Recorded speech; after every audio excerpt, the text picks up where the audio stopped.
मानसरा के इलाके नारान में ग्लेशियर गिरने से तबाही मच गई। वाकया झील सैफुल मलूक रोड पर पेश आया। हादसे में 5 घर, 3 होटल और 1 टरबाइन तबाह हो गया। इंतजामिया के मुताबिक आबादी ना होने की वजह से जानी नुकसान नहीं हुआ, अलबत्ता माली नुकसान का अंदाजा लगाना मुश्किल है। मानसरा के इलाके नारान में गिरने से तबाही मच गई। वाकया झील सैफुल मलूक रोड पर पेश आया है, जबकि हादसे में 5 घर, 3 होटल और 1 टरबाइन तबाह हो गया। इंतजामिया के मुताबिक आबादी ना होने की वजह से जानी नुकसान नहीं हुआ, अलबत्ता माली नुकसान का अंदाजा लगाना मुश्किल हो गया है। नारान रोड 3 माह से बंद है।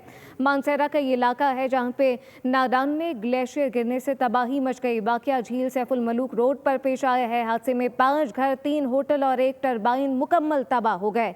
इंतजामिया के मुताबिक आबादी ना होने की वजह से जानी नुकसान नहीं हुआ, अलबत्ता माली नुकसान का अंदाजा लगाना मुश्किल है। सब्सक्राइब करें और बेल दबाएं ताकि कोई खबर रह न जाए।